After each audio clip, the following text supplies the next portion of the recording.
Back in 2015, we had a few shows we thought would start the next curve. Shoot-style programming was being emulated on podcasts and WWE Network, and perhaps every story has already been told. We were of the mindset that new formats would need to be introduced to ensure our survival in the crowded market. All 3 new series that we greenlit would have celebrity hosts, and I would step aside. I would keep hosting the timelines, You Shoot, and Breaking Kayfabe. But I wanted to add hosted programming that we thought could take us to a level beyond the shoot interview. In my mind, this was really 2.0. Well, maybe we were 2.0 in 2007, so this was 3.0. When we were shooting Timeline, the History of ECW with Raven, we got to kicking around some ideas during downtime. I pitched him the idea of critiquing a wrestler. Watching an indie guy work and then sitting him down and giving him advice might be amusing. That kind of snowballed into doing a character makeover show. I knew Raven would be great for that kind of show, due in part to his knowledge of the sport and character, but also his verboseness and natural ability to rub people the wrong way. He'd be perfect for this. I went to work partnering with an indie federation so we would have venues, locker rooms, young makeover candidates, and a booker willing to allow Raven to do this on a fairly regular basis. There was lots of talk prior to shooting about what the character makeovers would be, but the one thing we couldn't prearrange was the true litmus test when we sent the new character Raven created out to the ring that night. The fans would basically decide on the success or failure of the makeover. How did the fans sound? Did they accept the character? Cheer them? Laugh at them? Was the desired effect accomplished? Nothing like this reality makeover show had ever been attempted in the shoot interview world. Actually, I didn't think the term shoot interview was even really accurate in describing what we did any longer. The one series that probably still fit the description was You Shoot. Outside of that, Timeline was a historical retrospective. Guest Booker was a profile of the creative minds in the business, and Breaking Kayfabe probed the outside-the-ring lives of the people behind the characters of the sport. Now, we'd added a makeover program with Raven's Restler Rescue in an effort to explore a completely new genre and at the same time start that next innovator's curve. The format of Raven's Restler Rescue saw a young, somewhat directionless talent being given new characters by Raven. They were renamed, outfitted in new garb, and coached on their in-ring behaviors and promos. Then they are sent to the ring for final judgment. We went into production and began putting shows in the can and on the release calendar. The first series to launch was Raven's Restler Rescue in January, and it opened soft, which may have been expected with such a new concept. People sometimes took a while to connect with a new concept. It's a show that's not a familiar format, so word of mouth or curiosity have to intervene to complete what you thought would happen with advertising alone. The people are the people, in the most democratic sense. Don't argue with it. Just run the numbers in QuickBooks and let it tell you what to do. In the case of Raven's Restler Rescue, it wasn't a catastrophic opening, but it told me we didn't have a smash hit here. As optimistic as I tried to stay through the launch, there was a moment about a week before the release that I stepped outside myself and judged the show, which was really quite good from an objective standpoint. There were 2 people out there that could love this show.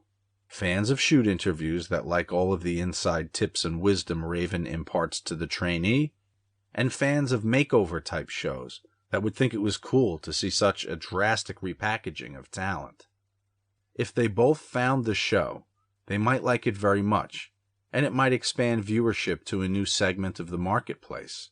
I sent a 20-minute clip to a good friend who had been working as post-production supervisor for a huge CBS show in LA. In talking with him, I verbalized my fears that this might be too inside and shooty for the casual fan of makeover shows, and not shooty enough for the traditional shoot interview viewers. I said, I fear this will serve no master. One episode of a new series is not enough to make life or death decisions on a series' fate. You have to give it a chance to catch on, so we were prepared to shoot and release 3 episodes of Raven's Restler Rescue before we had the crucial discussion. We had done 3 editions of Ringside before pulling the plug and 2 of my side of the story. We would give it some time. The problem with that was that we had 2 other new series launching the same year. Bombshells was coming next at the end of May 2016, and Next Evolution was coming in July. Along with this, Raven's Restler Rescue would be releasing its additional episodes throughout this time too. This is a lot of new material in a short span. Why? Why had I invested so heavily in not 1 new series, not 2, but 3 new series in 1 frigging year? If they all opened soft and occupied spaces we could have used for our traditional releases, that could be catastrophic. I was hoping that the soft numbers on Raven's Restler Rescue were to be short-lived. Some reviews were trickling in, and writers were enjoying it, if not wondering a thing or two about some of Raven's decisions during the makeover. But never mind that. They liked him, and we were on our way to the big release of Bombshells. We had the Diva Dirt front page, and we would definitely reach that audience. Bombshells opened even softer than Raven's Restler Rescue. I told Leva and Raven, the hosts of these shows respectively, that it was new and it would likely take some time. I hoped the hell so. I had about 6 slots on the annual release calendar devoted to these 3 new series. Losing all those releases to titles that were weak could destroy us. Those slots could have been filled with U-shoots, timelines, and breaking kayfabes. We needed viewers to give Raven's Restler Rescue a shot and see that tomorrow's shoot interviews were going to look a little different.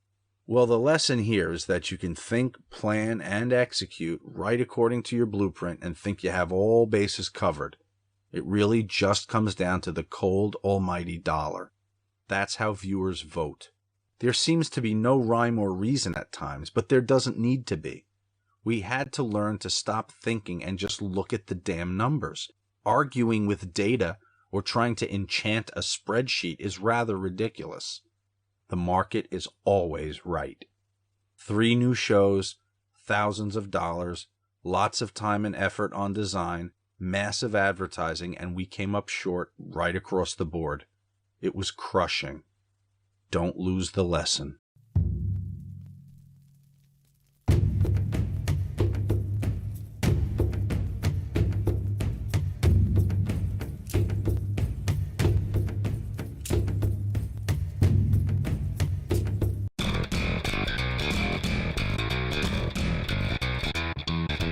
Hey, I'm Raven, professional wrestling superstar. I've been in this sport for 27 years, and I am known as one of the greatest creators of characters, personalities, and giving people advice in order to further their career. I'm going to take a different wrestler each episode, and I'm going to mold them into something bigger, better, and greater than what they were before. I hope it works, but you know what? I think it's going to be damn entertaining to find out. Quote the Raven, nevermore.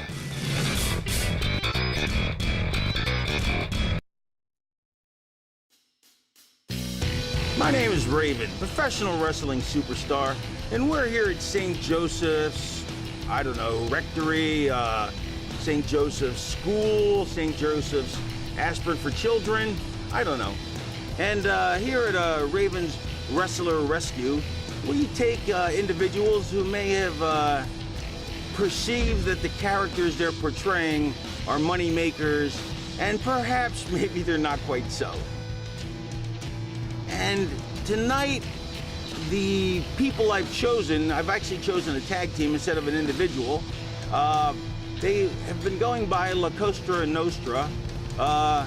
They are Spanish, not Italian, and they proclaim to be part of the Illuminati, and I don't think they're very illuminated whatsoever. In fact, I think they're more clueless. But they have potential. They just need to be redirected. They need to be pointed in a direction completely away from what they've been doing. And I think, meeting them personally, I think they should be something of a humorous act. Because let's face it, nobody's gonna buy these 2 guys in the mob. Unless, they're a victim of a mob hit, maybe. Hello, my name is Valerio Lamorte. I've been wrestling for 1 year and 3 months. and I've been currently doing the Italian gimmick, La Cosa Nostra, under the ring name Val Di La Morte. Hello, my name is Nick Rodriguez. I've been wrestling for 1 year and 2 months, and I've been currently being his tag partner, La Cosa Nostra, as the name Antonio Nixon. The one moment where I knew I wanted to wrestle was Survivor Series 2002. I was in the Garden when he won the title, and it was just like really cool to me how one guy who most of these people never met just like made everyone so happy by just like, you know, doing like wrestling moves. Like, it was really cool to me. In high school, I wrestled amateur, so I feel my strengths are like technical based. I'm good with that, you know, stuff like that. You know, chain wrestling, that kind of stuff. What about you? Like, I love chain wrestling and stuff. I think like my agility and like my speed make me a little different. So like I do love the chain wrestling, but I feel like a little athleticism doesn't hurt every now and then. What makes a great tag team is, well, first of all, it's the same thing that makes a great singles wrestler in essence to begin with. You have to be talented at many things, at promos, you have to be talented at ring work, you have to be a good psychologist, you have to know how to sell. But then to be specific for tags, you have to be able to function as a unit, you have to appear as a unit. It's a great place, first of all, for guys that are limited in one aspect or two aspects and teamed up with like Michael Hayes and the Freebirds. Michael Hayes was such an amazing talker. He could talk people into the seats legitimately. Like back in the day when people actually drew money, he talked people into the seats.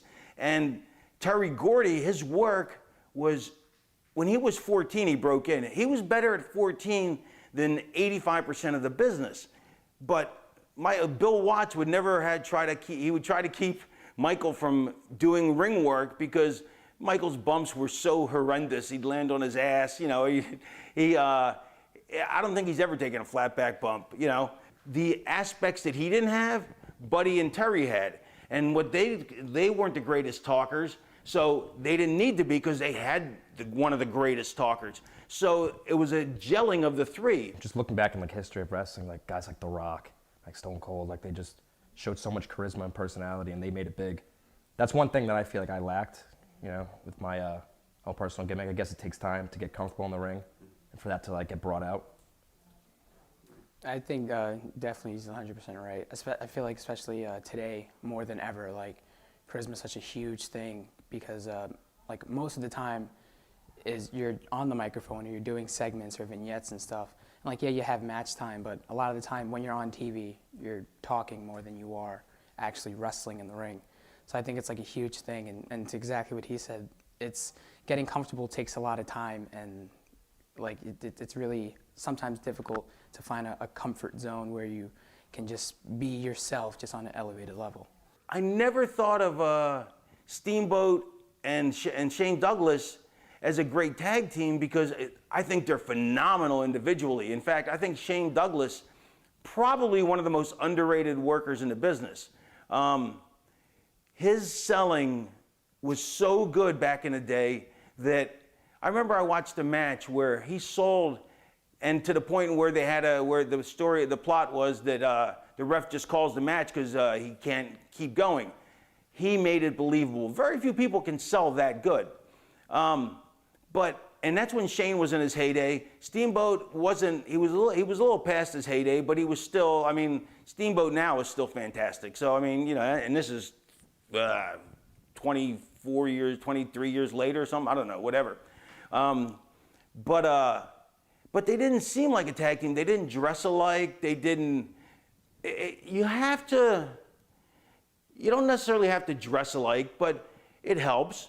You have to seem like a unit, you know, like a group. All great tag teams, if you think about it, you think of them as a unit, like the Dudleys, the Road Warriors. Like, you can't think of them being partners with other people, you know what I mean? Raven and Richards, you know. Even though his version of my ring shorts were Daisy Dukes, but that's exactly how he would think to wear them, because that's who he is, or his character was. Help me figure who I am out, figure my personality. How can I show that in the ring and be the best wrestler that I can possibly be? How much of your character do you want to be a part of you? It doesn't really matter to me. Personally, I feel like I don't know like who I am right now in the ring. That's what I'm searching for. So any gimmick, anything I could work with, I feel like. I feel the same. I'd like it to be a decent part of me, because I feel like if it's a part of me, it's just going to be organic and it'll feel natural because it's really me. You won't really have to act as much. And so I'm still like trying to find out, like he said, who I am as a wrestler, and so whatever direction I can be pointed in that can help, I'll take the advice. The two guys I'm working with today, Nick Rodriguez and Val Muerte. Muerte, I guess that's Spanish for dead, is kind of where their gimmick's going. But that's okay though, because they've only been doing it for a year or two.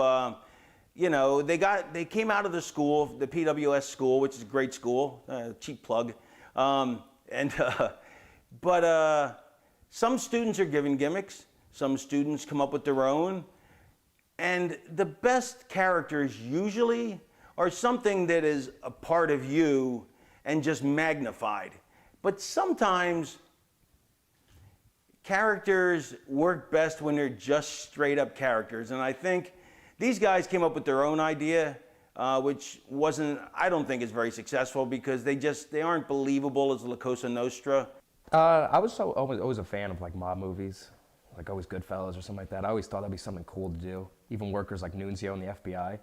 So we came up with this Italian gimmick as like a mobster gimmick and everything. We even had a little manager, a little short guy, and that was basically it. You know, I feel like it could work, but I don't know if it's really us. Yeah, exactly what he said. Like, I feel like it would work, but I feel maybe sometimes just a little bit limited because I'm not 100% comfortable with really, being that. I'm gonna go find these two yahoos and we're gonna get this thing going, so let's go.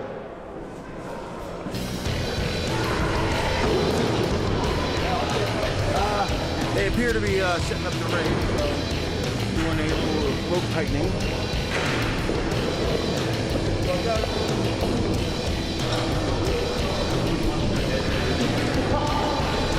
What's up, man? How you doing? Always good seeing you.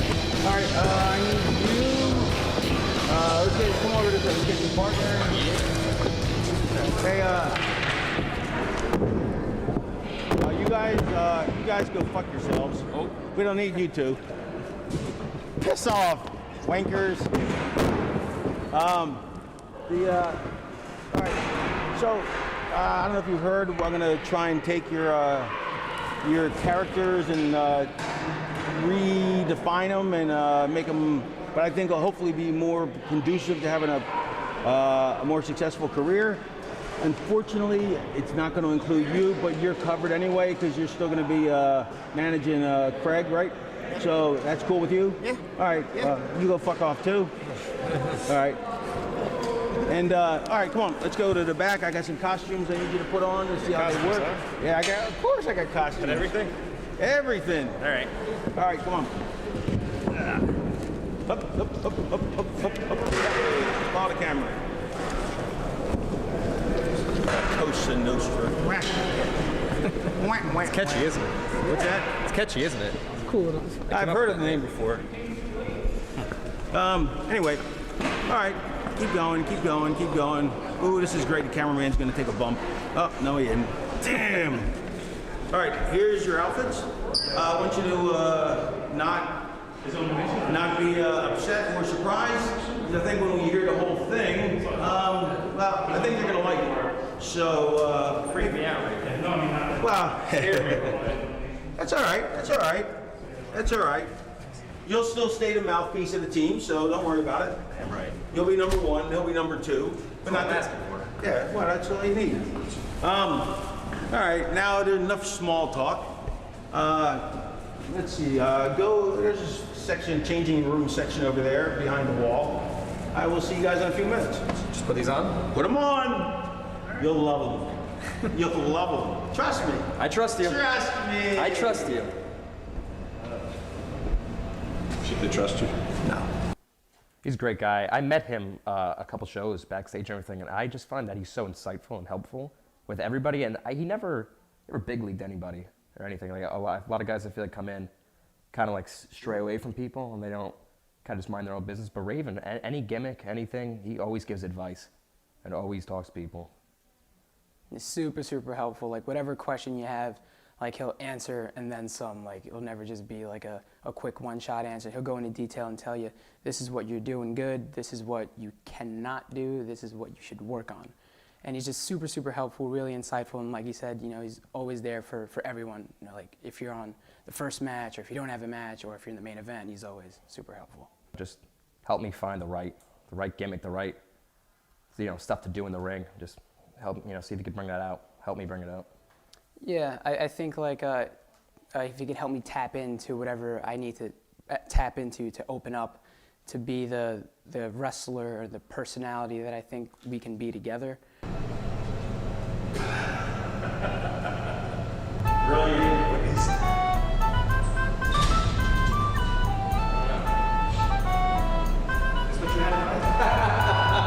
This was your great idea? I love it. You're Renaissance people. Look, you're Adam and Steve Merriman, right? You're sexually ambiguous. We're catching the cultural zeitgeist. Sexually ambiguous. You're Adam and Steve Merriman, the Men in Tights. Men in Tights. Right? Yeah. And Go on.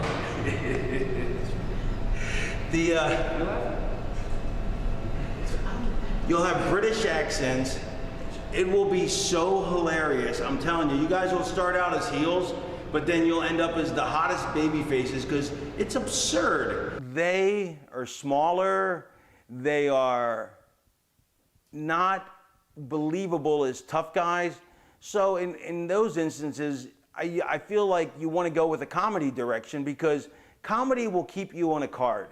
It's not going to make you a main eventer because if you're funny, if you're just a funny guy, it's hard to take you serious. You know, you can, and as a heel, it's hard to be funny because people are going to like you. But this, I think, will be so absurd and so silly that people won't like it at first, but then they're going to love it, and which is fine because then they'll make some money on merchandise. Everybody loves the Renaissance fairs. And the people that don't like it, they hate it. So, you know, so you're either loved or hated, which is what you really need to be. Liked and disliked doesn't really get it.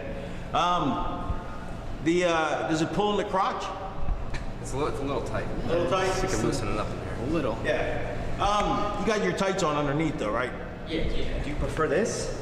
Oh, those are nice. No, I don't prefer it as look like a mermaid.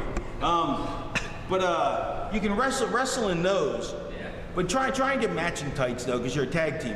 But come out in those, and then you'll disrobe into your wrestling gear. And then everything's based on the ridiculous joke of the Men in Tights, Steve and Adam and Steve Merriman. And then like you'll be like you'll represent like I don't know King Archibald Fonzarelli III. Well, you have to have you're representing the king. Because you have to have, you're here to represent the king. That's like, you have to have a backstory. You gotta have a backstory. So the backstory is that King Archibald Fonzarelli III has sent you here to, what's that? What's that name? The third. King Archibald Fonzarelli III. Archibald Fonzarelli III. He sent you here to win acclaim and glory for his lands. Because you have to talk like you're from that time period.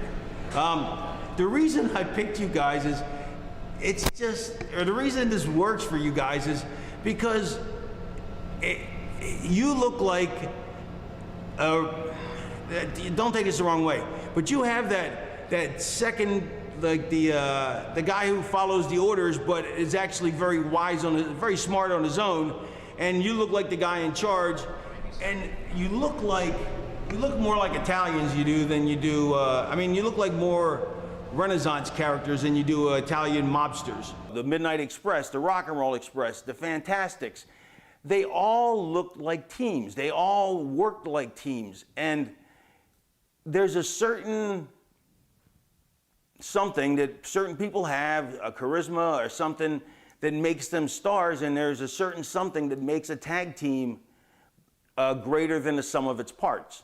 One of the spots you can do, you know that spot you do where you, like that dirty dancing spot? Dirty dancing spot. Right. Patrick Swayze. Right. You should call it like, let's think of a clever name. It's a great spot. You guys are very talented.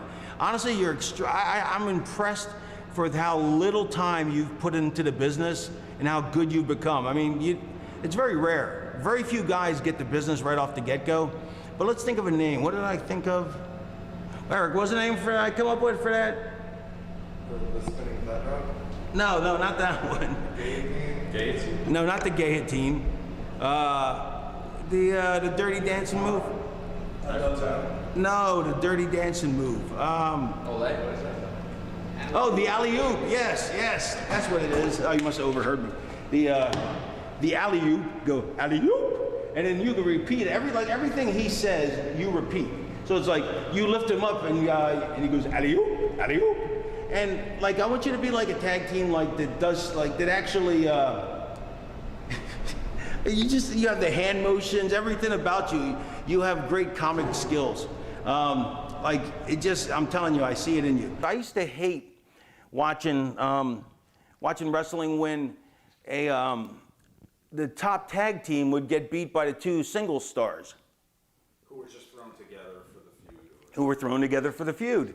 And to me, it was like, well, if these guys are tag team specialists, as good as, even though the two individuals, let's say Hogan and Savage, you know what I mean? Or let's not use Hogan and Savage because that's they're way above everybody else. But when JYD and Tito would be put together, there you go, to fight the Funks, because there you go. Yeah, and so they shouldn't be able to beat them because these two are a tag team. They've been together. They know what each other's moves. The other guys should not know how to work as a unit, and even if they get together for a while, they still don't have the camaraderie, the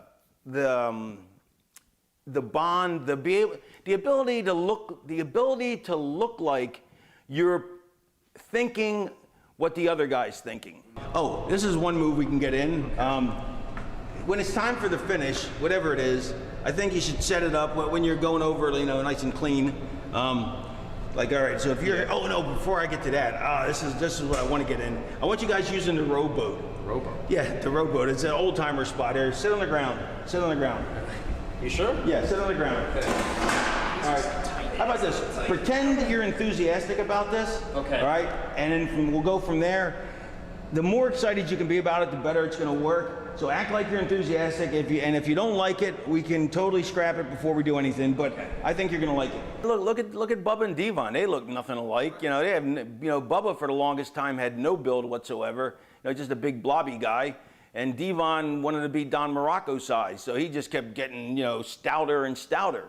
But then Bubba got in great shape, amazing shape, really, really amazing. Damn, I put him over. I can never forgive myself for that. Anyway, they look nothing alike, but you put them in the outfits, and then they end up working together, and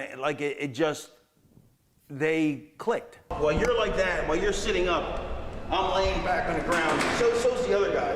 Yeah. So now roll my legs. Pick them up and roll. Yeah, and row them. No, pretend like you're rowing another leg with the other side, like rowing out and in. Okay. So Yeah. Let me come up though, and so go all the way back when you row. Go all the way. So pull my legs up. Let me get it closer. All right. So pull my legs so you go all the way till you're flat on the ground. Hold on to him? Yeah, hold on to him. I am in jeans. Stretch. Yeah, and I'm in jeans. Yeah, okay, and I gotta stretch. And so basically, when I come up, I'm selling my nuts, and then and you guys are kind of leaned back so you're out of the shot. Yeah. So I guess maybe, let me think. Why can't you guys go all the way to the ground? Hey, I know, bend your knees a little bit. Yeah, there you go. Yeah, so bend your knees so you can get to the, however you work it out, you'll work it out. So, but you have to bend your knees a little more though. Yeah. And then, anyway, so when I pop up, boom, now you guys row again, now you guys come up rowing, and I go back on the ground, no, I come back in. Unless Yeah. that's right. Gotcha. Anyway, we have to get, 2 other people. There are 2 people to do it. Let's go find 2 guinea pigs. I think comedy's the way to go, and especially at their young age, I think it's a way for them to get maturity, to get more talent, more skill. And not that they aren't skilled now. I mean, that's what I really like about them. They haven't been doing it long, but I find them to be very, very talented. And I think this is gonna help them along. I think if you look at it as straight inside the box, you're gonna think, oh, this is gonna be a career killer. But I think if you look at it from outside the box where I live, I think you're gonna think, this is entertaining. Bisexuality is in, cross-dressing, transgender. You can't be afraid of that. I mean, that would make you a bigot. You don't want to be bigots, do you? No. Oh, there you go. So, there you go. And you look a little fey anyway. I've been telling him. Yeah. But that's gonna work for you though, I'm telling you. This will get over like $1 million. And if it does, I'll bet you, in fact, I'll bet you both, if you want to take a bet, I'll bet you both $20, or I'll bet you $100. I'll put $10 against $100, or $100 against 10 till this gets over. Okay. All right? I'll put in 100. I'll get, so you guys are gonna end up owing me $10 a piece, or I'll end up owing you both $100 a piece. At first, I thought Raven was taking, he's taking too many chair shots from Tommy Dreamer back in the 90s, if you know what I'm saying. But, at first, I thought about it. I sat there, I thought about the gimmick, and, I trust Raven. I feel like he's got a point with the whole comedy gimmick.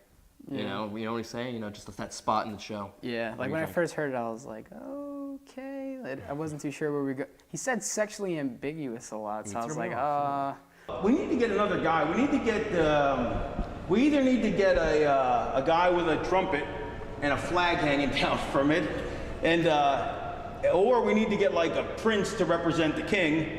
I think the scroll guy's better, because in fact, that'd be great. We got to get like a midget, or not a midget, but like a 5-foot guy who's really short, and he goes dun dun dun, dun and the flag comes, his flag's hanging off the trumpet, and then he reads a scroll from the land of wherever land we decide you're from, representing King Archibald Fonzarelli III. I give you Adam and Steve, and see, notice Adam and Steve instead of Adam and Eve. Ah, yes. Yeah. Steve. goes to the gay. The more City you're in, you can read the proclamation that the king has taken that city. the proctological explanation. How about a shield? Should they have like a shield? Maybe get some swords, some cutlasses, sabers or cutlasses, to hold, because you gotta show a little, dominance. Wait, but where am I supposed to find a sword? Where do we buy these things? In 2015. Where'd you get this costume? Halloween store. Yeah, but you can find a sword. There's plenty of places. If not, eBay it. I wasn't laughing at first, I'll tell you that. But, I think, we keep it professional and everything. There might be 1 or 2 moves that we do out there that we might just, we might just break down and be like, oh my God, like, holy shit. When they go back, you guys pop up and hold your nads, like and make a cell face, and stay there until they come back up. All right? And then as soon as they start to come back up, then go back to your back. And then row again. And then back again. There we go. This is why I like working tags on indie shows, because you now have 5 people to work. It's a group of 5 people working instead of only 3, because you include the referee. So it's me and my opponent in the singles plus the ref, that's 3, and then it's tags, it's 5. With 5 people, I can come up with way more clever stuff than I can with the singles. However, the reason I chose to be a singles wrestler is I wanted all the glory and I wanted to be the star, and ultimately I wanted it to be about me. But by the same token, on indies, I like doing tags because then I can make it, I can do ha-ha easier, I can do all kinds of different stuff I can't do as a single. It doesn't necessarily mean it's better, it just means it's different. Let's try a little promo first let me think. Say, I'm Adam, this is Steve, and you repeat, I'm Steve. Okay. And come next to each other. Okay. And you want this accent, right? Yes, gotta have the British accent, or the whatever accent it is. I'm not even sure. But I'm Adam, this is Steve, I'm Steve. And we are Adam and Steve Merrymen, the Men in Tights. Okay. All right, I'll give it a shot. And you know, do the arm motions and stuff with it too. You know, like you know, especially that'll be your strength too. It's like, yes, very good, very good. Hear he, hear he. No, hear ye. Here's hear ye, hear ye. Hear he. But he's queer. He'd be hearing a guy. No, hear ye, hear he. Hear ye, hear he. Okay. Hear ye, hear he. Okay, start it over. Yes. Hear ye, hear he. My name is Adam Merriman, and this is Steve Merriman. I'm Steve. And together, we are the Merrymen in tights. In tights. Representing King Archibald Fonzarelli III. The third? And we are here to take over this land of Pro Wrestling Syndicate. I love that. That's brilliant. I'm telling you, you guys are naturals. The little stomp and then your version of it as well. Yeah, it's because it doesn't have to always be exact. You know, that was 100, but that was an A plus 100. That was perfect. I couldn't have asked for anything better. I don't want to. I mean, obviously, I'm not going to come up with your match for you, but I want to make sure that these guys get some of their ambiguously gay movements in maneuvers. They got a couple of signature things that we have to get in,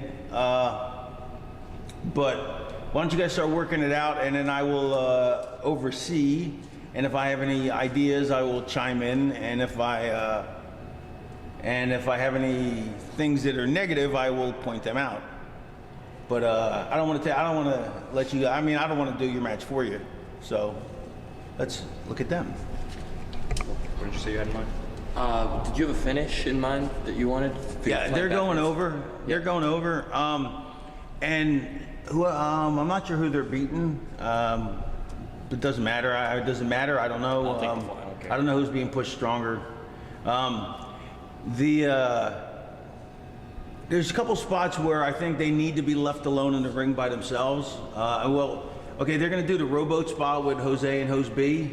So you guys need to be selling on the floor. So otherwise, it would, you know, why would you guys just watch it? And then probably on the finish, Jose and Hose B should be, you know, selling somewhere, and you should probably be out on the floor, because why wouldn't you break it up? Yes. And just you get caught, and then maybe you come diving in at the last second, 1, 2, and hook your foot in the bottom rope, or just don't make it in time. You know what I mean? Or not if you don't have to. But I always like when the guy's barely there. He was just a hair behind. You know, but. The rowboat spot, let's go over that real quick. I was thinking, do we have to stand? Like, say if they're on the ground and like we're both kind of like standing, and then we fall back, like kind of like take a bump with it, and then they come up. I don't know. It's devastating. I haven't seen it done that way, but it doesn't mean it can't be done that way. Yeah, I did that. You guys did that try match one time. We did it with 8 people. Try it out. Did it with 8 people. That's how they did it. They grabbed and then they sat. You guys want to? Let me try it out. Like this, please. Yeah. Hold my balls. You guys had your feet like that. Yeah, you go on that side. I was thinking like. Yeah, get your feet, Mark, get your feet underneath them. You get closer. I was thinking like we're right here, and then we kind of just like. Get your feet closer, Merriman, so they're. Yeah, you guys have Put to your be feet inside. together. Yeah. There we go. Maybe that wouldn't work. Why is this leg crossed? Don't know. Keep them like this. That's my friends. If they're crossing over, it's okay. It's like you row out. Look over here, Adam. You row out, you know, and up, you know, like a rowboat. So it's like that. And then you guys are set up with it. We come back up. Do it again. Oh, it's like that. Okay. Yeah, that was much smoother. Then standing up. Okay. Yeah, and if you can Jose and Hose B can straighten the legs a little more, it'd be better. But if you can't, don't worry about it. But the second time, you seemed like you sat up easier. The first time it was, because it's hard because you're on an angle, your butt's on an angle, so it's hard to sit up. But what made it easier the second time? I think in all honesty, like once they sat down, they took our feet from a centered position, so it was just momentum of. That's what it should be. The momentum should bring you up, and then you guys will go like, "Ay caramba!" Holding your heads. Because it's a comedy spot. Yeah, Bumblebee Man. But try and say the same thing at the same time, because if one says "ay caramba," one's "ay ay ay," you'll drown each other out. Or one says one time, and the next rowboat, another one says something. And then after you're done, after you do it like 3-4 times or whatever seems right, get up, and do your little step, and then get smeared by these guys. But you guys roll out of the way so you don't get run. Yeah, so you don't get killed in the crossfire. Okay. Got that. All right. So we're making Mervyn look strong, and they're going over. They'll take the comeback. Heat will be on España. Yeah, he'll be on España because the hot tags to you guys. No, wait. Well, you guys are. Everybody's a heel here, right? Well, now heel and face. We're the only heel team. Yeah. I guess we're in the screen, right? Well, you're gonna be heels in that outfit. In this outfit? Well, you're gonna start out as heels. I mean, people end up cheering for you, but you're gonna definitely be heels if it's done right. But yeah, you guys are heels, and so the hot tag, the heat will be on one of those guys. Well, okay, I don't know. Is this gonna be all 6 of you in the ring at the same time? No, I believe just try three-way tag. What did you Okay. have when we started off? You were telling me earlier. Like I would start off with you, like you want to do that.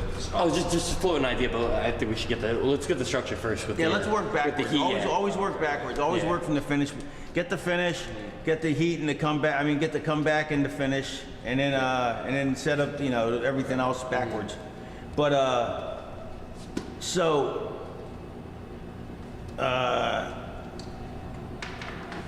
heat on España, but not tagging his partner, tagging one of the Merry Men in, right? No. Tag España? No, yeah, tag the Espana. Let them make the comeback. Okay. Yeah. In fact, it'll be trying to think how to overcome the fact that I don't want you guys sitting on your asses on the apron the whole time.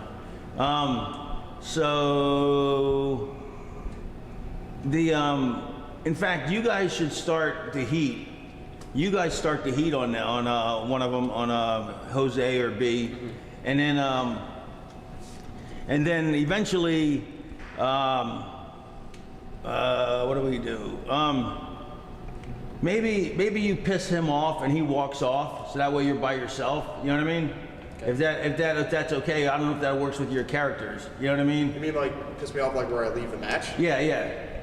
Well, we haven't really been teasing any dissension or anything. Well, I'm saying, but do you think it's going to hurt it though? Because you don't have to go anywhere with it. He gets distracted by food easy. Okay, well that's what I'm saying. I'm just looking for something like that. Could he maybe see some fan eating a candy bar in the front row and go try to misses my tag? I'm like, need his help. And, Yeah, exactly. That's what I'm looking. I'm just looking for something to get you out of the we're on picture. pretty good terms, so yeah. Yeah, Don't need okay. to tease us breaking. Yeah. No. I just wanted to get him out of the way. Okay. So let's get somebody. Your job will be to find somebody, make sure somebody smart sitting in the front row, and make sure there's an empty chair next to them, and then like they have some kind of food or like a pizza box or anything, and then you get distracted, you go and you sit in a chair next to them. So you're out there in the audience watching the match now, enjoying it. This is what we were talking about, finding someone in the crowd and working them into the match. But what I'm saying, just find somebody smart, like somebody who's with the crew, and have them, whoever, and have them with an extra chair sitting next to him that's empty, and then that way he'll have a chair to sit up there and hang out and watch the match. So you guys get the heat, you get going a little bit. You guys are more than content to watch them get the heat because you're gonna be taking advantage. You want to wait for your opportunity to take advantage, and then when try to make your corner wherever our plant is. So when he goes over to make the tag, goes to make the tag, there's nobody there. So now he walks to a neutral corner where he's hanging out eating pizza or whatever he's doing. That's also your corner. So you guys tag yourself in and also mug him first. You know what I mean? And so who's ever got the heat just stays on the ground and sells. You mug him for a second, boom, douche him out to the floor, and then take over on Jose or Jose B, and then finally you go argue, you go try and discuss things with him, and then finally go, fuck it, when the time is right, get the rowboat in, get a couple of your spots in, finally fucking let Jose or Hoseby make the hot tag. Boom, boom, boom. He comes in, bumps you. Make sure that both of you are feed, because there's nothing worse than only one guy feeding, you know. And also what's important is, nobody does this, but the guy who's taking a hot tag shouldn't have to do anything but go punch, punch, punch, punch, until he fires up. You know what I mean? He shouldn't have to go anywhere but the center, so you should be bumping opposite sides. But let's say you're both coming from the same direction. So let's say so come feed me. So punch, go, but instead of going right back where he's coming from, because now you're on the same side, go off 90 degrees. So you go that way. Now you come and you go 90 degrees that way. So now we're opposite each other. So now I can just stay in the center, punch, punch, punch. And because the hot tag, the people want to see him go up, down, up, down, up, down. So don't try anything fancy until you can throw at least a couple punches and bump them each, bump, bump, bump, bump, and then fire up or whatever, and then get something fancy. And the guy who's on the floor, the guy who got the heat on him, should not get back into the match until. He may not get back into it at all tonight, but he shouldn't get back until they stop the first guy. But you ever see in tag matches, they are always the guy who had the heat on him automatically gets right back up and joins in. It's like, why don't you just make your own fucking comeback at that point then? So, yeah, exactly, yeah. So, but I think, let's say, who's he gonna be on? Probably Hoseby. Okay, so Hoseby, so when you make the hot tag, roll out to the floor and disappear. You're done, and you're done, you're out of the picture. If you're below ring height, nobody's paying any attention to you, so you don't worry about people, except the 5 people who are sitting by you going, get up, you piece of shit. and they will, and you'll feel stupid. You're like, man, I feel like a piece of shit, they're telling me that, but it's only those 5 people. The rest of the entire building has no idea that you're down there. So you make the hot tag, fucking bump, bump, bump, bump, bump, fucking fire up, hit them with some really cool fucking moves, make yourself look as good as you possibly humanly can. At that point, fucking pick whoever, it doesn't matter who's legal out of the you 2 guys, but whoever it is, you come in, you pop back up on the apron, tag yourself back in and stop him. Okay. Stop him, boom, boom, boom, and then at that point it's broken down. So actually, or yeah, I like the idea. Hold on. So if they're getting bumped by him, boom, boom, boom, boom, boom, then pick a spot when they're both down, and then you come barreling in and hit them with something big. So they're just down and out. Don't even bother tagging in, just come in. Don't even bother tagging in, because it's already broken down. Okay. You come barreling in, let's say it's a spear or something, whatever, something where it's just out of nowhere, but it's high impact. You know what I mean? It doesn't have to be that, but the more, that's why the spear works so well, because it's like, it's just so high impact, so quick and so sudden. Mm-hmm. But I'm not saying to use that. I don't know what you have your own repertoire of stuff, but don't take something where you got to set them and spin them and maybe a drop kick. No, drop kick's not exciting. Okay. No, it's just not exciting. Drop kicks are boring. You know, everybody at one point when nobody was doing them, it was exciting. But everybody, there's gonna be 35 drop kicks on the show. Nobody's gonna care. What else do you do?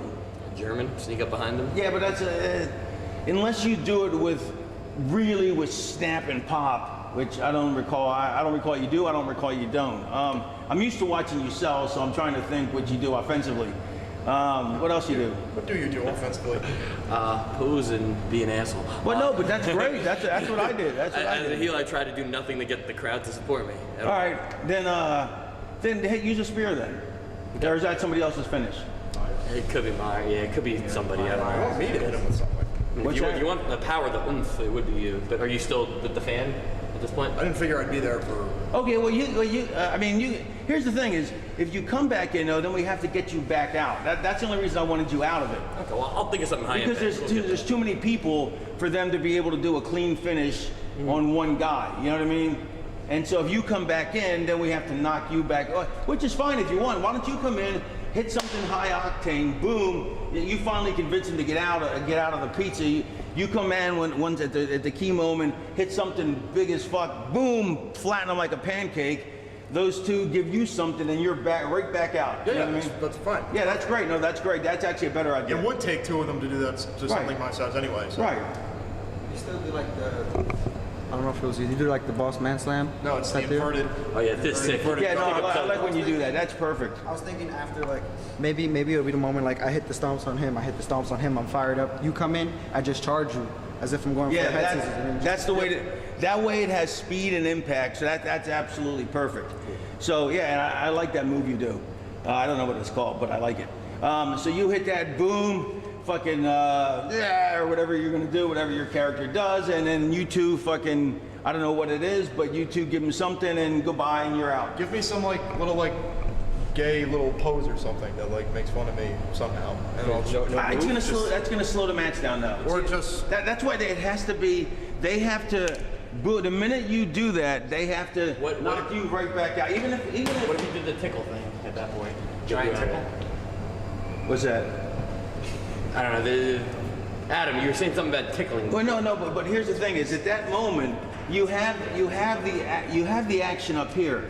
It's like you're juggling balls, and now you got 10 balls up there. You have to strike now with the finish. So because it's going to settle in a minute when they double team on you. Okay. So it's almost like after you hit the move, boom, you turn around to go like that. You're right near the ropes, and they double close on you right over the top, and you're out. right, going right to the rope, turn around, and you're right.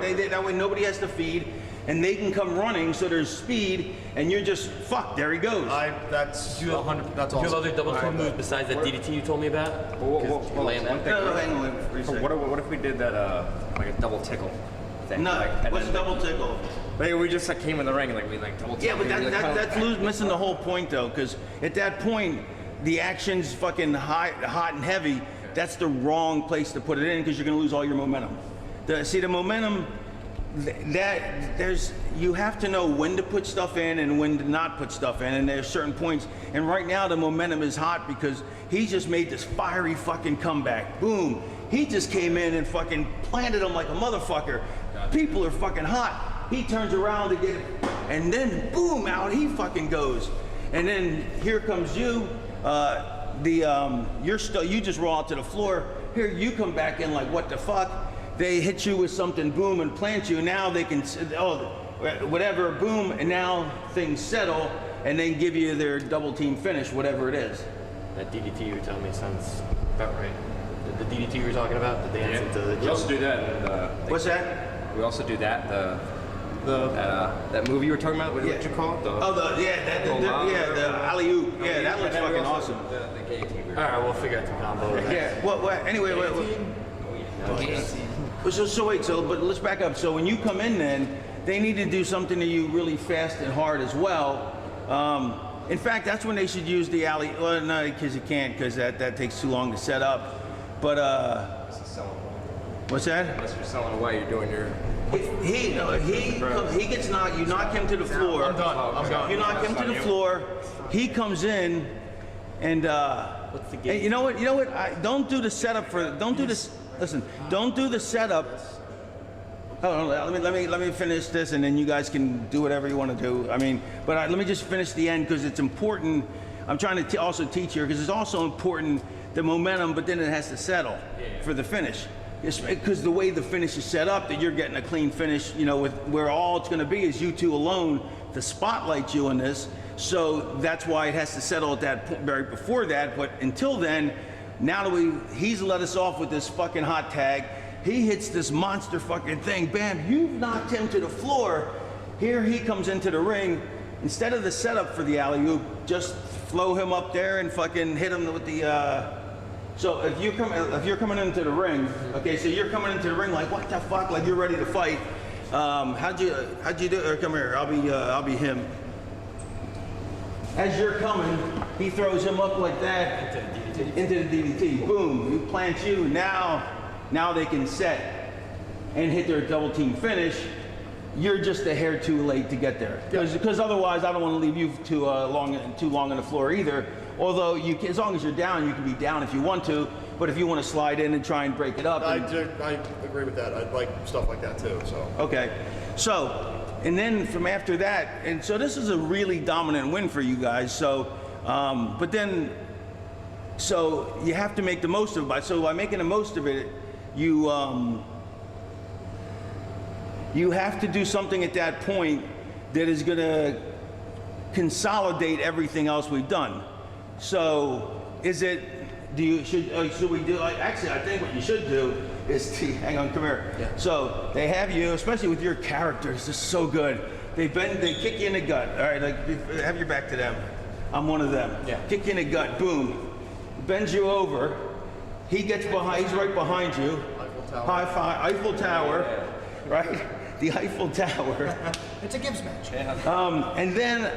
And then I'm not sure which move to use from the Eiffel Tower. We still haven't figured out. We talked about it before, but we don't know what to use out of it. But you could just go right into that spike pile driver. The ropes famous, right? That is. Yeah, why do that? Absolutely. That is, yeah, it's because you already have them set up. Yeah, that's perfect. Just make sure. Yeah, just make sure that Nick is at the head and you're at the back. Yeah, that's perfect. That's perfect. So when you feel, come on up. Yeah. So when you with your character and your fucking tight up fucking underwear, fucking it's so perfect because it's just heat like all the way around. Because they're ambiguously gay. It's the cultural zeitgeist now. As I've said like 8 times on this fucking DVD. All right, so when you're down selling, now they're gonna do their little thing, and they'll let them pick you up. You know what I mean? In fact, you don't even have to kick them because all you gotta do is pick them up and pull them in. Like you pull them in there, and you're just trailing, so you're right there behind them. High five, and then take off. You know what? Actually, is there a way? Okay, hang on. Let me see. Turn around. You come back on this side. Okay, because I'd rather have you kick him. Like if you kick him, boom, and now he's bent over like that. Now I do the high five.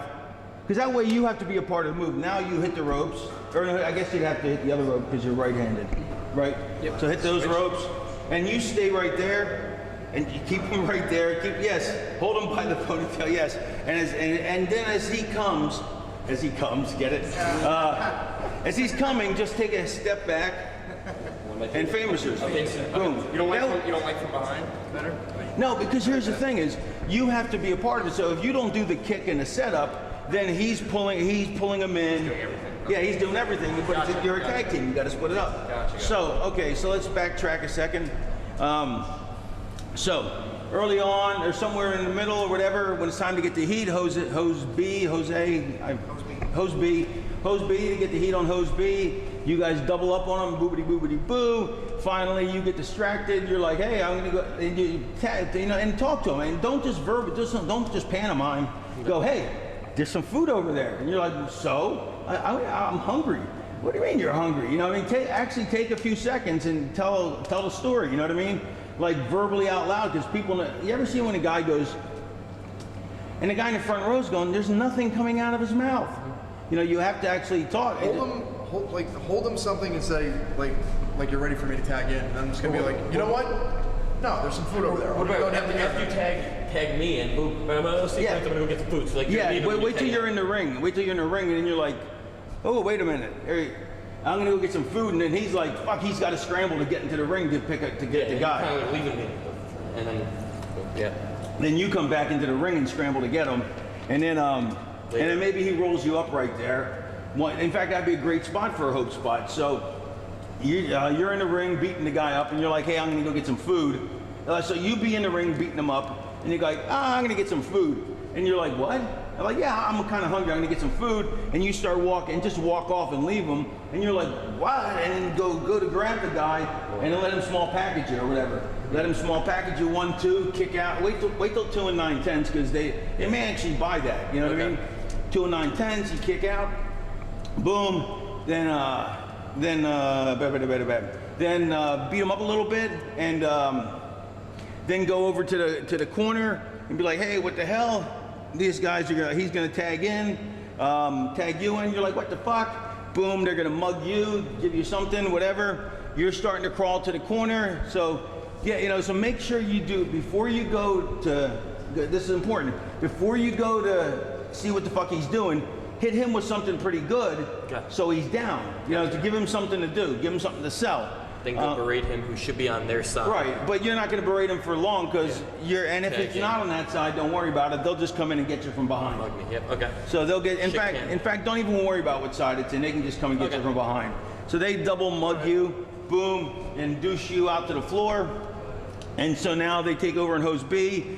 A minute and a half's all we need now because they already got 2 minutes of heat, a minute and a half, 2 minutes. We don't need much longer heat. It's just more. We need you in the ring, so maybe a minute and a half of heat and a minute and a half of heat. And they got a hope spot in there, so that's enough. That's plenty. And also, you'll get over just by crawling. Believe it or not, nobody believes this, but it's true. Everybody ever see Rocky? Everybody saw Rocky, right? Remember they're in like the 13th round, and he's all beat up, and the ref goes 5, and he counts 6, and it's in slow motion, 7, 8, and his whole corner goes, stay down. And he gets up anyway, and it's so exciting, and you get goosebumps. Well, he didn't do anything. He didn't do a fucking thing except get up. So if you're selling, if all of a sudden these two are fucking with him, and you start crawling, it's gonna be exciting, and get almost there, you know what I mean? But it's all, and that's the hardest thing about wrestling. It's also the most democratic, is selling. Everybody should be able to sell, but it's very hard to do it well and look like you're hurt and convincing. So hopefully you'll be left as far away from possible. So maybe you ever see like Dreamer, he pulls himself down uses the second rope to slide himself. So maybe instead of going straight towards your corner, you're trying to go one rope to the other rope, take the long way because they're kind of off, they're more in the center. So you're gonna try and sneak your way around. I don't know, I mean, whatever, just play it by ear, whatever feels right. And you get to finally you get to the fucking, almost to the corner, but they stop you. So that was a hope spot there, another minute and a half tops. Finally do something to stop these two, or to have them do something that they miss, or maybe they give you the fucking battering ram. The battering ram's fucking hilarious.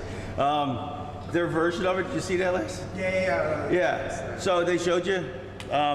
So their version of the battering ram is hilarious.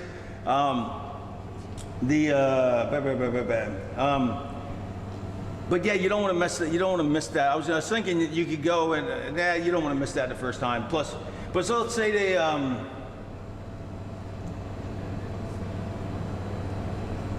okay, just for an idea. So if you give it to him once and he goes flying back and he takes a bump, and then you go to give it to him a second time, but you're heading towards the corner and he toe holds you, and the two of you fly into the corner like a pig fuck. You know what I mean? In the corner. You know what I mean? So now he has some time, he scrambles to the thing, and you guys feed him, bump, bump, bump, bump. Think of some fucking, make sure you bump each of them at least 4 or 5 times. Because that's what this needs at this point, you know what I mean? So it's like punch 1, punch 2, punch 1, punch 2, something, something, something, something, something, something, something, something, fire up. So maybe 4 bumps apiece. And then, here you come, shut down all the fucking party, boom. Here they come, fucking knock you out of the thing. Here you come and you get, they get the alley-oop. And yeah, but don't, you're not gonna have time to call it the alley-oop today, but we'll call it that another time. So you get alley-ooped, boom, now take your time. You kick them and you're right there, double high five, hold it for 1/1000. If you 2 1,000s up to played by ear, but at least 1/1000, okay. And then you hit the ropes and famouser, boom, 1, 2, 3. You're hair too late. You're up there, da da da da da da. Maybe everybody scrambles in after you now, and you guys take a powder. So yeah, you get a little chickening at the end. So maybe, or maybe not. That's got to play by ear. Whether you guys either come back in to try and, to get them, I don't know. Here's the thing: is you're already in the ring, so I don't know what you're exactly should do, because I'm still not strongly familiar enough with your character. Whether you're comfortable late, I was too late, or whether you're gonna beat a tantrum, or I'm not. What exactly would you do at that point? Check on him. Yeah, I would check on him, but also be angry. All right, so check on him. Let them do their thing, and as they're just gloating and gloating, don't let it go too long. You two get up and charge the ring.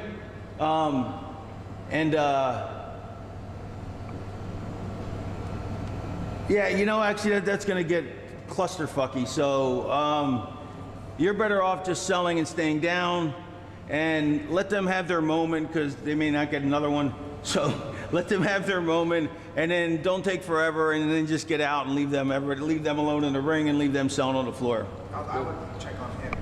Yeah. I would check on him. And I didn't get you in, but let me think. We have men in the cutoff? No. I want to get him bumped. Can you bump? When you do your comeback, bump one, bump two, bump one, bump two, boom, knock him off the apron, and then go do something cool with one, then do something cool with the other, and then fire up, or something like that. Would you like him to give me a good shot, or how to like a girly slap? Well, it's actually, at that point, the momentum's building, so it's more bump, bump, bump, bump, boom. You know, or enziguri if you do that. You know, while you go up on the apron like, hey, what the fuck's going on? You know, like you have to have a purpose for jumping up on the apron, because most guys just jump up on the apron and be like, I'm here to take my bump. So I used to, what I would do when I was a manager as Johnny Polo is, I'd stick my head through the second and third and go like I was coming into the ring, or I'd just stick my foot on the second rope and lean over the top like I'm coming into the ring. Either way, so it looked like I was gonna do something, but then you get enziguri'd for your troubles. But actually that might not be so good, because I don't want you landing down, I want you staying on your feet. Because if you do that, if you give an enziguri, you're gonna land on the ground probably, right? Slows the momentum, because right now we're building our momentum to go home. So so you'll think of something. I trust you. I've seen you. So soccer plays. What about like a back kick? Yeah. Swift soccer back kick, right? To his face as he's like in between the ropes, take the kick and go out. I think it should be something where he's running, because there's more excitement, because it's like boom, boom. It's boom, boom, boom, boom. Oh, there's another one. Bam. You know, and then come back to grab one guy and do something with him. So, is everybody cool with all that? That's good. Does everybody have any? Now, listen, I have no problem if you guys have better suggestions. So please, if you have something better you want to throw in, or you feel uncomfortable with something, let me know. I know you guys feel uncomfortable with that, but that's beyond that goes without saying. But we're gonna get through that tonight. Since tonight's their first night wearing the costumes, so it's gonna be a big night for them. Look good. So that's why we're making them. Anybody have any questions, answers, problems, hot chicks they want to sell on the internet? Nah, this is really just more for them. So going at his heels in the chance that they're perceived as faces and start getting cheered.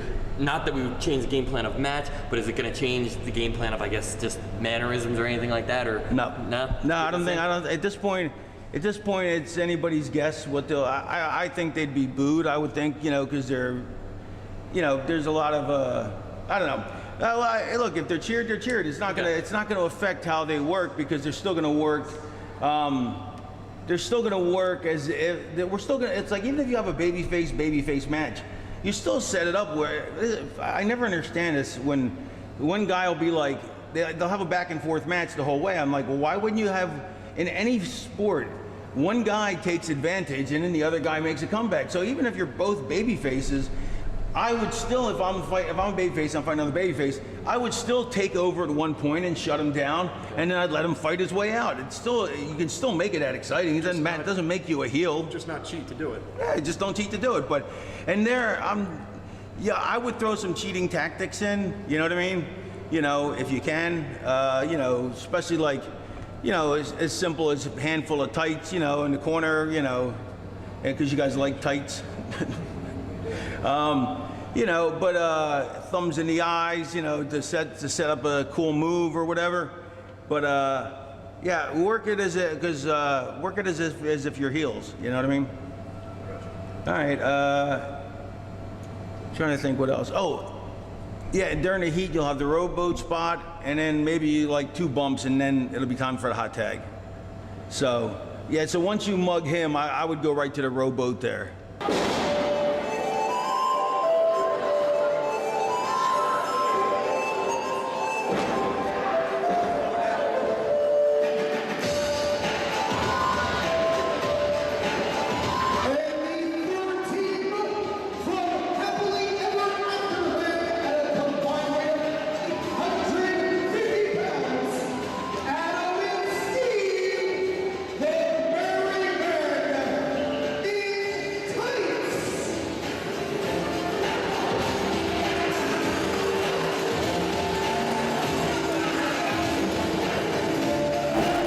This is absolutely phenomenal. They're so good already on the get-go. The way they did the little sword fight on the apron, and in the way that when they went to the corner, the one guy got up on the second rope, and then the other guy slid up underneath below him. It's tremendous. These guys are so talented for being so short in the business. I think it's only been like a year. Amazing. People will love them. They will end up as big baby faces.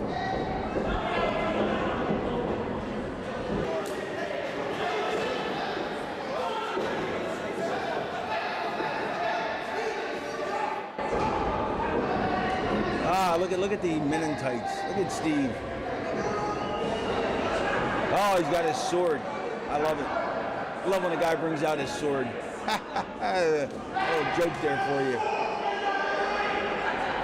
Oh, a sword parasol fight. I haven't seen one of those ever.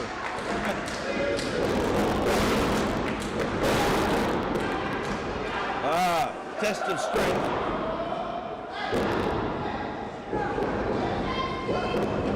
And there was a tag. So we won't be seeing any more of this.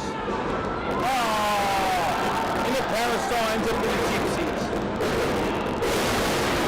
Double drop kick.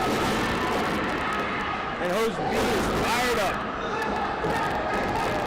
The manager's got the ball. Hose B's upset somebody stole his balls.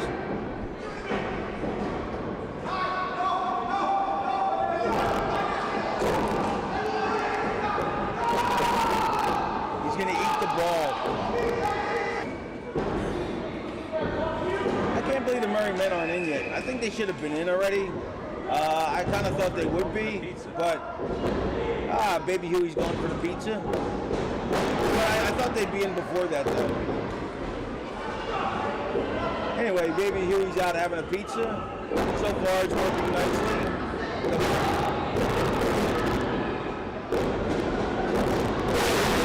Nice drop kick. Oh, what's he, a dope pusher? Busy pushing. Murray Men still on the apron. Here's the thing. It's a shame there were so many matches, so many people on the card, because they really needed to be in a tag, in a single tag, not a three-way tag, because to get their stuff. But that's why that's part of the reason I set the match up the way it is. So once they get it, it's going to be all of them focused on them as much as they can, like right now.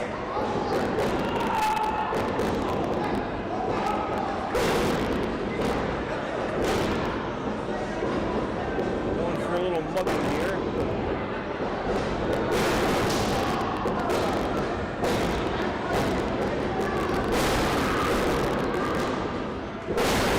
Oh, they're going for the I forgot the name of it.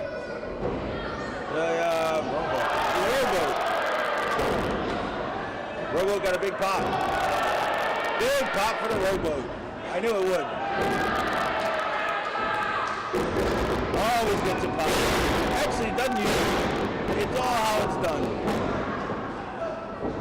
I love the way he kind of minced his way across the ring.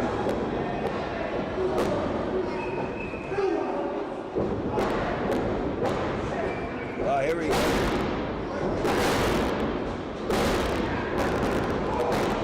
The headbutt, the pushbacker, fucking, whatchamacallits?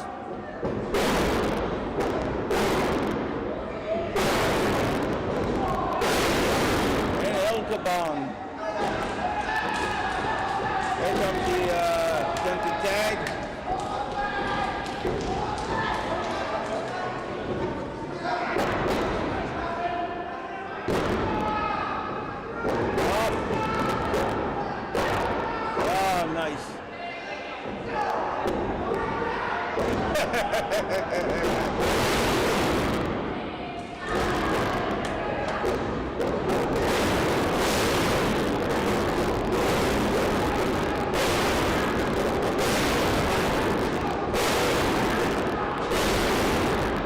People are a little flat. There we go. There's their manager. Jose and Jose B. I think obviously they haven't been working for very long either, but he's getting over that. Their work isn't quite up to snuff with the other people, but that's okay. I mean, it takes time for some people. Right, he's got great fire. Here comes Baby Huey.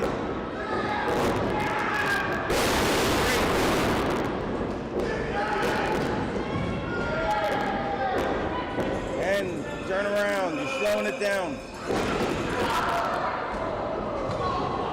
See how the momentum slowed and then the reaction slowed because he didn't turn, he was busy posing. Oh, he almost hurt his leg there.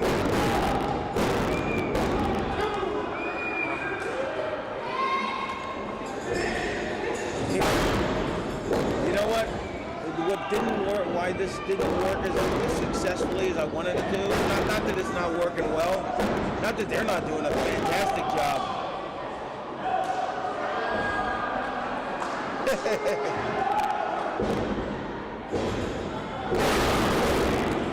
And the finish.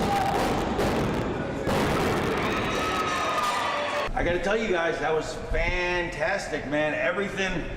Everything worked perfectly. The only problems were that I thought, this is my fault, is I thought we should have, I should have emphasized that we need more of you guys in the beginning, and that I should have had you guys come out first so you can do more of your rigmarole, you know, the gaga in the beginning, and do more of that to, you know, to establish your characters.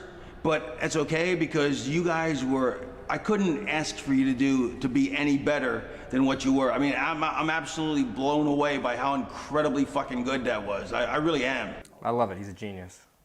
Yeah. No joke. I think I did a definite 360 from where I was at the beginning of the day until like the end of the day. Yeah, I think this really opened up our minds to see a different side of the card, to see that there's, you know, there can be that comedy spot and it can get over and crowd, you know, they love that stuff, you know. Yeah. It's different than the average just wrestler, you know. Totally different. Well, let me ask you guys, what do you think? Do you feel it? It was definitely fun. The crowd definitely liked it, and it was different. I was hesitant at first, but like actually doing it, I feel like totally comfortable with. I loved it, man. I got a chance to just be like goofy and just be not so much myself, but just you know, just have fun. Just have fun. It was great, you know. They loved it. Everybody has that side, like you know, like that's what Stevie Richards for me was. He was my goofy side. That I mean, you guys know me well enough by now after being here a couple shows, 3-4 shows, that I'm not what Raven is on the surface, but deep down, the side nobody sees is who Raven is. But I keep him hidden away. The guy on the surface is more like, well, not like Stevie, but is more, friendly and funny. And especially funny. I'm very funny. I'm a funny guy. No, but that kind of humor I love. And so the ability to have Stevie be my comedy for me while I was able to be Raven was so freeing. And then to bring the Meanie in for even more absurdity, and then Nova. And so, right, and early in my career, I did Gaga. I was Scotty the Body. I played a pretty boy chicken shit heel, but I got to do goofy shit then, but which I couldn't do later as Raven, so I got my outlet. Now you're getting an outlet to get all your goofy comedy side out, and you may want to stay with that your whole career. Chris Candido never wanted to change. He always wanted to have that side of that goofiness to him, and he knew he was not going to have a shot at being a main eventer, in a bigger company with that, because that kind of goofiness doesn't lend itself to that. But he didn't care because that's what he loved doing, so he was more than happy to stay right at the level that he got. So you may want to stay there, you may want to do whatever, you may never make it, and you may make it beyond my wildest expectations, But I couldn't ask for better performances. The rowboat worked perfectly. The people popped exactly like we wanted them to. What else do we do? The alley-oop worked perfectly. It wasn't quite as sharp as I saw you do it the other night, but that's all between the timing, because that is so hard to time. As I, just watching, I could tell, and it looked like there was a chance of you almost breaking your leg. Yeah. Because if it lands funny, so you really gotta, with whoever you're working with, don't let them say, I know how to do it. And say, look, it's not you. This is how you sell things to people that don't want to be sold. You say, look, I'm not saying you'll be unable to do it. I'm saying I want to make sure I'm able to do it right, because I have to get judged on his lift, and if his lift isn't where I need to be, I can't really adjust it because I'm not the one jumping. So always throw the heat on yourself, and that's a great way to get guys to go along with what you want to do. You know what I mean? It's easier. It's also easier to say, for like with your character, say, listen, we'd set up spots. If you want to set up your spots, come up with ideas that are going to get them over, and then insert your stuff before that, since you're heels, and say, hey, listen, I was thinking, I love that thing you do, blah blah blah. What about if right before that we do this thing, and then you slide your shit in, and they're thinking, wow, this guy's great, he's putting my shit in, which you are, but you're also finding a way to easily to easily get your own ideas in without having to go, without going, hey, listen, I want to do this, and he goes, well, I want to do this. No, I want to do this, because there's always, clashes of egos and shit. Yeah. I don't want to keep you forever. I just thought everything was fantastic. Like the battering ram? The battering ram? Nice and slow. I tried to take my time with it, like almost the battering ram didn't work quite as well as I think it needs the guy in the center. He needs to bump, right? Yeah, he needs to bump. Okay. Yeah. And I think that would have worked. And when I talked about the guy moving, which even if he bumped on the first one, even if he's in the center, you can still charge past him. You know what I mean? Yeah. And that should knock you both goofy. You know what I mean? Because you hit the buckle with your chest, he hits it with his head. Yeah. I forgot if you sold it too or not. I sold my chest, I sold it okay, knee, good. then worked up to that double. Good. But I wouldn't give that away too often. Maybe every third or fourth show, because you have to. Well, I guess you can mix it up, but you have to establish the battering ram first. Yeah. But the one thing that you didn't get in was ta-dump, ta-dump, ta-dump. Ta-dum, ta-dum, ta-dum, ta-dum, ta-da. You forgot that ta-dum, ta-dum, ta-dum, ta-dum, I did it like 3 times. We hiked it out. Yeah, we went 1, 2. Did it need to be longer, more drawn out? Do it. Do it again. The way you came up with it was. Yeah. This is how I did it in the ring. We did 1, 2, 3. But the way you did it back here was 1, 2, 3, and then the. It needed that ridiculous, because then it's like a cartoon when they're trying to go, but they're not getting anywhere. Yeah, and they're like, and then they take off. Okay. Yeah. Yeah, gotcha. And start us all the way back in the corner so you have more room. Go, corner to corner, obviously. Yeah. So it's a longer run than straight on. What else? Did you like that finish? The finish is like grabbed by the point, the tail, flipped him around. Yeah. Doggy style. Yeah. Bent him over. Eiffel Tower lifted the camera. Yeah. I wouldn't have gone with this. What? With the arms? No, when you guys high five, then you could keep. Yeah, you moved. Like maybe you were gonna go or something. No. When you put your hands up, like. Yeah. And then you it seemed like kind of like that, right? A little bit. Yeah. I was going to hit. Oh, okay. Right? Or you could go, go boom, boom, boom, boom, boom. I mean, work on it. It all depends. You know what I mean? I still kind of like you kicking them first and then pulling them in by the hair. Yeah. So get the kick in first, I did the kick. Oh, did you? Yeah, okay. yeah. I flipped them around too. All right. I grabbed my ponytail, kicked them, flipped them. No, I mean kick them first. So if he have him like stagger, like if he staggers over, kick him to bend him over, and then pull him in with the hair. Gotcha. Okay. Yeah. And then, can you do the famouser off the second? I could probably do it off the second. That's a guillotine right there. The guillotine. Guillotine. Yeah, I don't do it off the top because you kill your ass and you're way too young to start injuring yourself. But if you feel comfortable doing it off the second, it's better off the second. You know what I mean? But I don't know. I would never do it because it would hurt my ass bone. Like I always ask Saturn, I go, and he would do the leg drop off the top. I go, doesn't it kill your ass? And he said that if he leans forward, it takes all the pressure off his ass bone and his spine. Really? Yeah, so keep that in mind. If you're, sit on the chair, sit on the thing at the desk. All right, now slide back more. All right, now lean forward. Okay. Straighten up though. It's more your balls, yeah. right? The pressure? It's straight, yeah. Now do you feel it on your ass, on the ass bone, or? Not so much, a little bit. Do you feel it on your ass when you do it normally? No, once I've done it. It shocked me a bit. All right.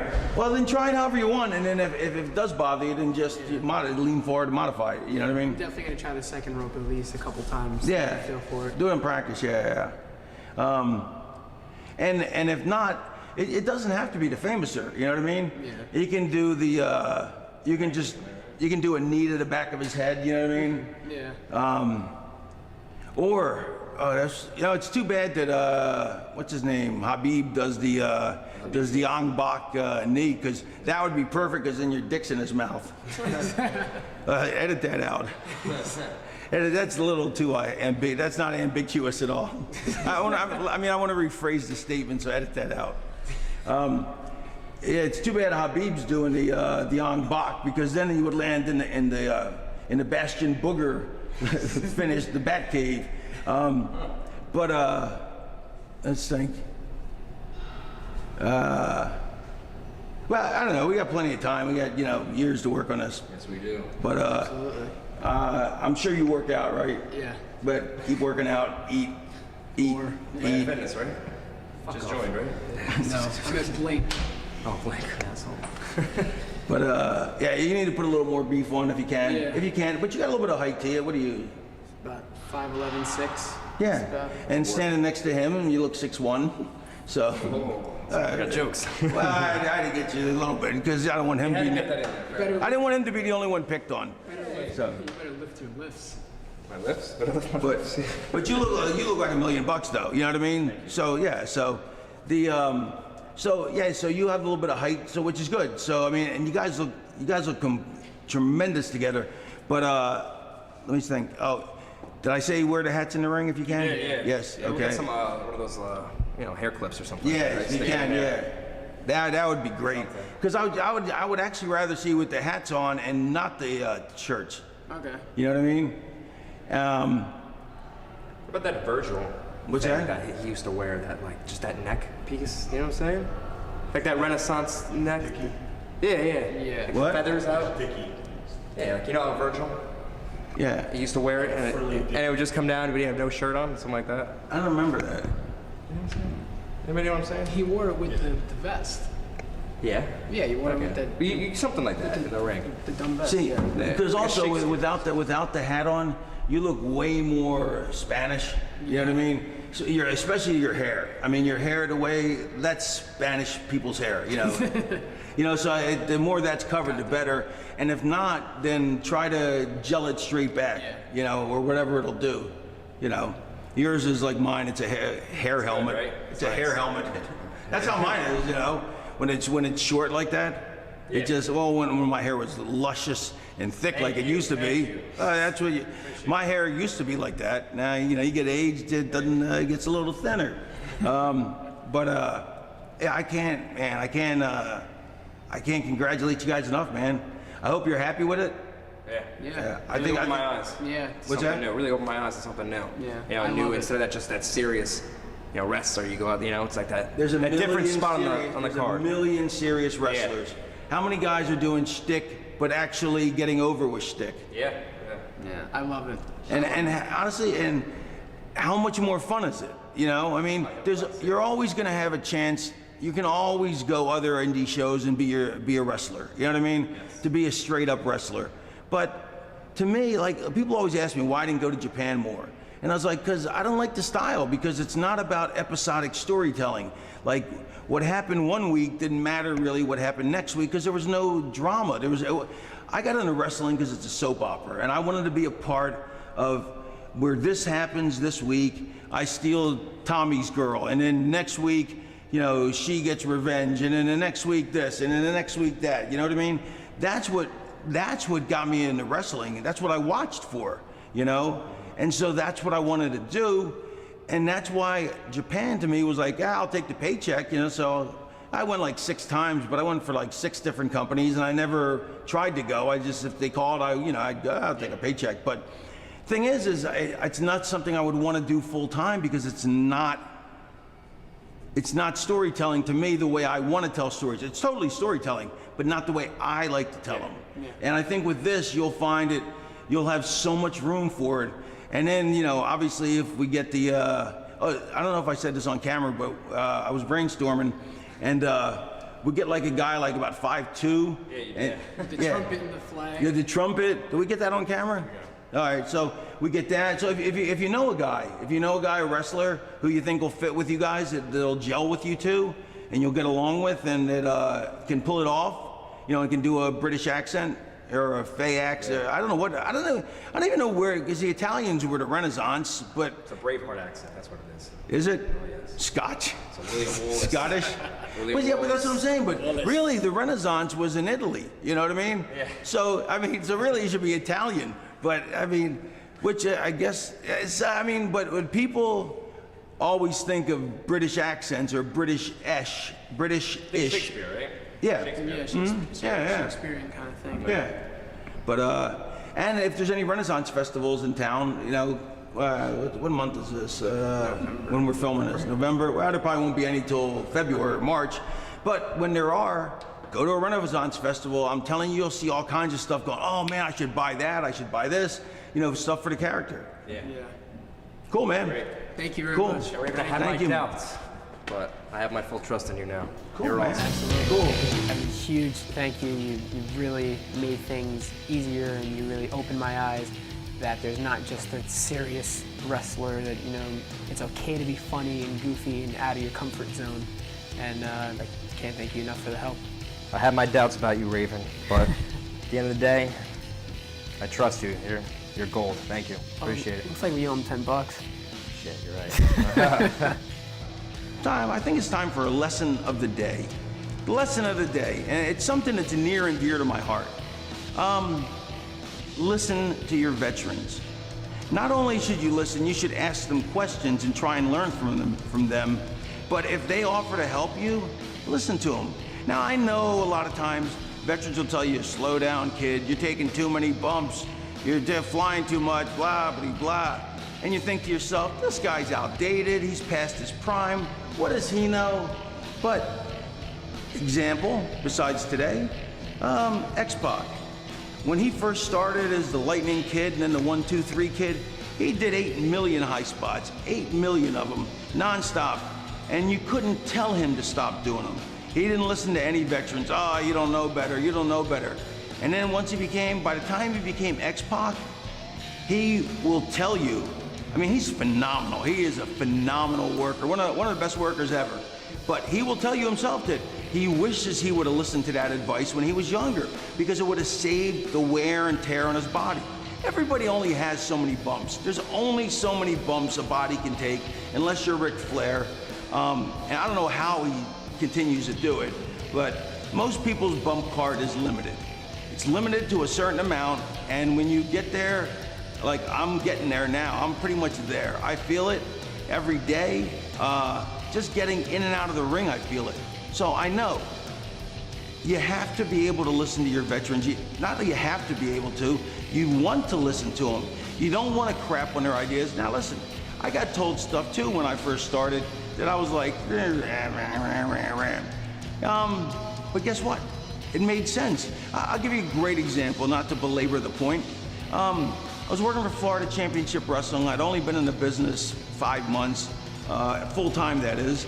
And you know, I did a month of school, wrestling school, and then I had about 7 matches, and then I went to Memphis. I was there for 2.5 months, and then I went to Florida. So I was as green as you can fucking get. And I always knew better. I told Mike Graham, I said, listen, I wanted, I guess I was working him, and I said, I want to do a dive over the top on you. And he goes, make that a meaning spot. I didn't know what the hell he meant, a meaning spot. You know, I just want to do the high spot because I thought it's cool, you know, because Yes, I did do dives over the top back in the day. I thought, man, you know, and back then, now everybody does a dive over the top, but back then in 1989, 88, whatever, no, very few people did dives over the top. And so I knew it would get me over. But he said, why don't you make it a meaning spot? And I didn't know what he meant. And I didn't care anyway, because, you know, he's you know, as much as I respected him, and he was tremendous, one of my idols as a kid, I'm like, yeah, you don't know what today's fans want. Well, flash forward a year and a half later, probably a year and a half later, after working in Portland now, I was working in Portland for 2 years, full-time, 7 days a week, 6 days a week every week, sometimes 7, never less than 5. So I picked up 600 and actually we worked a lot of twice, you know, on a show, Battle Royals, and so I probably worked 700 matches in 2 years, and probably around the 600 match point or 550, whatever. I was getting ready to do a pull apart with the grappler, and I thought to myself, I know what it was. We're getting ready to do a pull apart, and I said, grappler, I go, why don't you have them pull you out to the floor? And I'm in the ring, and in a pull apart, you know, one guy will break loose and go jump on the other guy, and then they'll pull him back, and the other guy will break loose. I said, why don't you get pulled out to the floor? I'll break loose, I'll do a dive over the top. Boom, it's a meaning spot. Now I understood what he meant. Simple. Now, just because, now, I didn't always have to use it as a meaning spot, but I got what he was teaching. He was saying, think about things in a completely different way. Think about using things to where they mean something, and sure, you can do stuff when you want to do it, but if you can make it mean something, all the better. So, today's lesson is, listen to your veterans. Today is solid proof. And anybody at home that buys this, and they think that this is not a great example, I dare you to come in and say it to my face. Well, actually, I don't care if you say it to my face, because I'm just going to laugh at you, because I know that was a success, because that was damn entertaining. The people popped for it. Nobody shit on it. Not a single person. And now was after, what, 2.5 hours into the show, when the people are burnt out and dead as dog shit. So, that's that. I'm Raven for Raven's Wrestler Rescue, and quote the Raven, nevermore.